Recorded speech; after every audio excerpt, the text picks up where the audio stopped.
Hey everybody, some Gadget Guy here with another mini device versus device showdown, five for blood. And in the Galaxy Alpha, Samsung is having an expanded conversation on style, design, refining that design, coming up with something sleek and more fashionable. And to that end, I really want to start talking about the company that I think has actually been doing the best job of that in the Android ecosystem to date, which is HTC. Since the One X through the One M7, now into the One M8, and I really do think this is one of the most attractive phones on the market today. It's funny watching all of these companies sort of cross-pollinate with ideas, where Samsung was at one point accused of copying Apple with some of their earlier phones, and now Apple with the iPhone 6 is doing very similar work with antenna banding and rounding corners, while Samsung has moved off in a different direction and they're starting to pay homage to companies like Nokia with plastic backs and metal edges. But immediately off the bat between these two devices, the HTC One is definitely going to be more of the power user device. The higher resolution and larger screen, the front-facing speakers, the larger battery with better battery life. But if you're looking for that sleeker experience, that more stylish experience, something where an iPhone 6 might appeal to you, but you want to check out your Android options, then these are the two phones probably most likely to sway you from the iOS ecosystem. The 5-inch screen on the M8 is just at that border of being a little large for my sort of pathetically average hands. I don't really have a problem sort of reaching up to the top, but it's always in the back button, trying to get down to this bottom edge where I've got to dance the phone just a little bit more on fingertips or brace it with the pinky if I'm holding it upright. It's one of the things that I really do miss about the M7, which had just a slightly more manageable screen size, which was the same screen size on the Alpha. So in handling the Alpha, it's a lot easier for me to get all around the phone, to the opposite side of the screen, up to the top, down to the bottom, and when I do need to brace it against my pinky, it's a lot lighter. In general, it's an easier phone for me to hold, especially if I'm going about my day, if I need to try and do something one-handed. This has been the superior experience. Now I'm gonna get a bunch of comments from people with larger hands than I do, telling me why I'm wrong. And in that continued discussion on ergonomics, I absolutely still hate where HTC puts their power buttons. The M7 was on the wrong side of the phone. They at least moved it to the correct side of the phone if you're right-handed. But you still need to dance a long 5-inch screen, thanks to these speakers at the top and bottom, which I absolutely love boom sound speakers. But I think building the speakers in this way should have been a clue to HTC that they should have moved the power button to the side of the device. And so of course their solution is a tap to wake feature, which I usually keep disabled on my HTC, even though I love it on LG and I like it on Nokia. Their tap to wake feature has been the most inconsistent of the three. As compared to the Alpha, where you've got two options for turning the screen on, there are no tap to wake features, unfortunately. I wish Samsung would start paying homage to those kinds of features.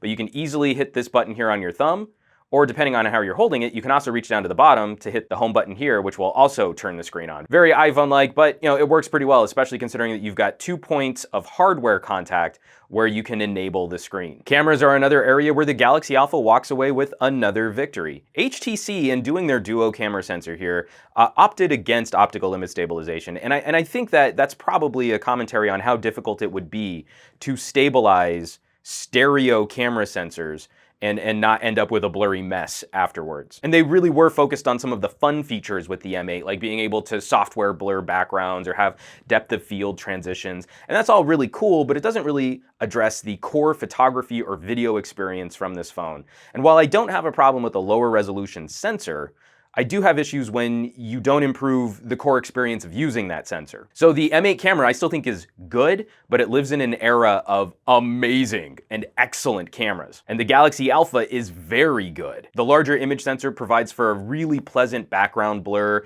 nice soft bokeh if you're taking really shallow depth of field pics, especially on macro shots. And the 12 megapixel ISO cell sensor designed by Samsung is doing a very good job with both video and stills in low light. Plus the 12 megapixel sensor means you can do things like have a little bit more zoom before your photos or videos are destroyed and shoot up to UHD as a video resolution, which you just don't have the option to on a 4 ultra pixel camera here on HTC. In terms of general fit and finish, and especially design, both phones do an excellent job of addressing both style and ergonomics. Rounded corners fit amazingly well in the pad of my hand, unlike, say, a Nokia device where they're more squared off and it's a little sharper, it's a little pokier. One area where I think Samsung has subtly improved on this experience over HTC is by giving us just a regular flat surface here on the sides. We have a flat edge on the One, but it also sort of tapers in. It's almost like a trapezoid, where these sides sort of come in a little bit and they're a little thinner, and it gives the phone the illusion of being skinnier because you sort of round off this back plate. So that feels good in the hand when you're holding it like a phone, but it gives you a little less surface contact to make when you want to hold the phone like a camera. Battery life is just no contest. Samsung did have to make compromises in making a device this skinny, and it is sort of a commentary on their war with Apple. And even though we're powering a larger LCD display with a higher resolution, the 2600 milliamp hour cell in this phone is far more likely to make it through dinner time and into the evening than the Alpha. The Alpha is more of a I need to charge it at night when I get home kind of phone. And it is extremely impressive in what Samsung has been able to do with their first outing of a super sleek skinny phone. But that is absolutely one of the reasons why the M8 should still be considered a power user device over the Alpha, which is more of a fashion or style device. That also goes hand in hand with things like adding the memory card slot. It was really sad to see when they gave it up on the M7, was really happy to see when it returned on the M8. And I don't want to get bogged down in another overly in-depth TouchWiz versus Sense comparison.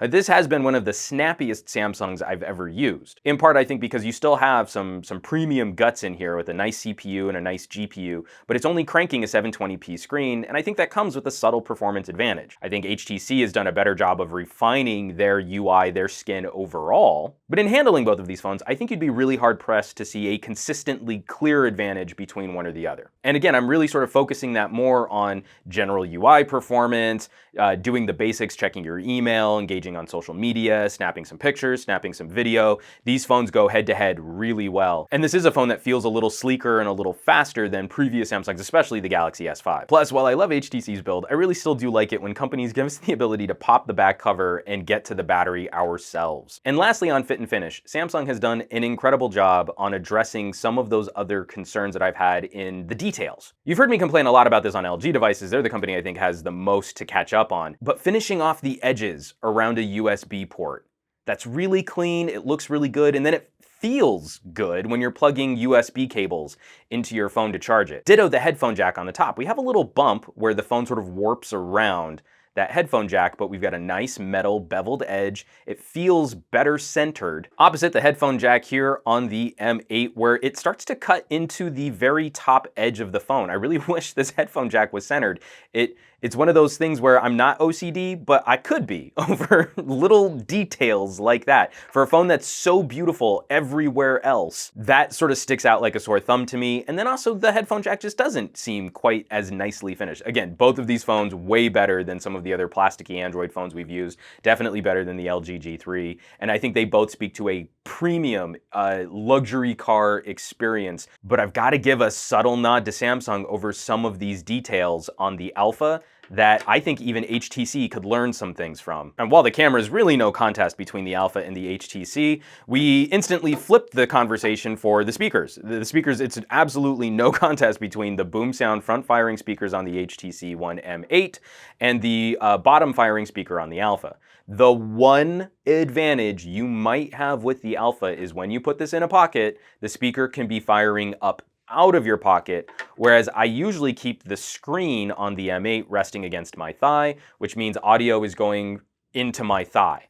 That means ringtones, alerts are probably going to be a little bit easier to hear off of something like the Alpha, but the audio experience in general, both from the speakers and the headphone jack, far better on the M8. So folks, I have been struggling a little in sharing the experiences of these two different phones. Samsung started us off on a conversation about specs being everything. Really difficult to look at them as a company and see them try and work backwards, work away from that in providing more of a refined experience phone. And this is only the first model of this type of experiment we've ever seen. We don't know if they'll continue making Galaxy Alphas to continue this experiment, but I've been pleasantly surprised with what Samsung has been able to do on their first generation of more stylish device. But of course, I want to hear from you folks, especially in comparing these two phones. Like, which one are you most excited in checking out? Are you shopping one of these devices? Have you been considering an HTC? You want something a little smaller, a premium feeling phone in a smaller form factor? Is that appealing to you from a Samsung, or are you looking at like an iPhone 6 instead? I really want to hear from you guys, so please drop me some comments down below this video. As always, folks, thanks so much for watching my videos, subscribing to my channel, sharing my videos. You guys have been talking up a storm recently on social media, and I can't thank you enough because it's brought so many more people to this channel, and I love sharing this tech goodness with you fine folks. Hit that thumbs up button, and I will catch you all on the next review.